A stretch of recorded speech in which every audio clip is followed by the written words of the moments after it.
In 2013, I lost my voice. The doctors told me I had a hemorrhaging polyp on my vocal cord and it required surgery.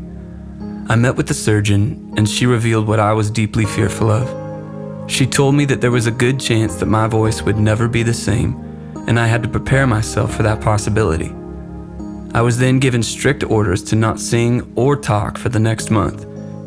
In the silence that followed, I felt all the feelings you might expect: worry, fear, frustration. But what I didn't expect was the feeling that seemed to rise above all the others.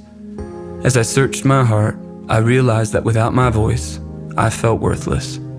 My career as a singer is what I had built my identity on. It was how I measured my value as a person. Without it, I didn't know who I was.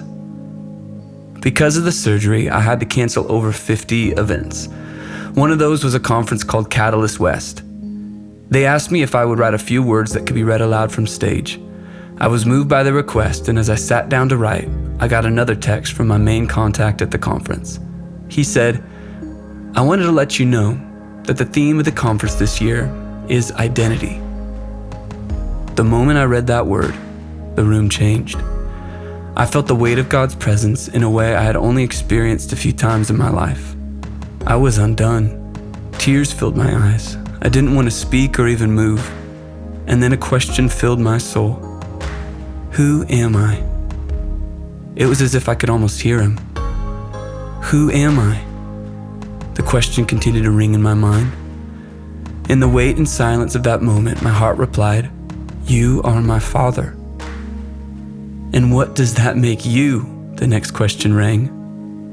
"It makes me your child." As my heart said those words, everything changed. Never in my life was I so aware of God's love, His heart for me, for us. It was the greatest spiritual shift in my life since becoming a Christian. The God who created the universe met me in the back room of my house to remind me that I am His child.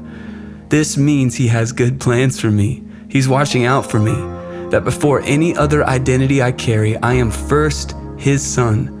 That truth turned my depression into joy, my questions into praise, and my frustration into hope. My prayer changed from, "God help me," to an honest, "God, I can't wait to see what you have next." Praise God, the surgery went miraculously well, and I was back singing in less than half the time the doctors told me I would be. While it felt amazing to sing again, I was far more thankful for the way God met me in the silence.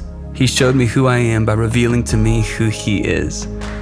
The author Richard Foster says that in silence there is the potential to create the emotional and spiritual space which allows Christ to construct the inner sanctuary in the heart. I took the time to tell this story because it's the very reason why I wrote the song "This Is Our God" and why I made it the first song on the album. True worship, praise, trust, faith, and hope in Jesus does not come from us being more spiritual or trying harder. It comes from our hearts responding to God as He reveals Himself to us. The more we seek Him, the more we find Him. And the more we find, the greater our response. I find that over and over again, I forget how great He is.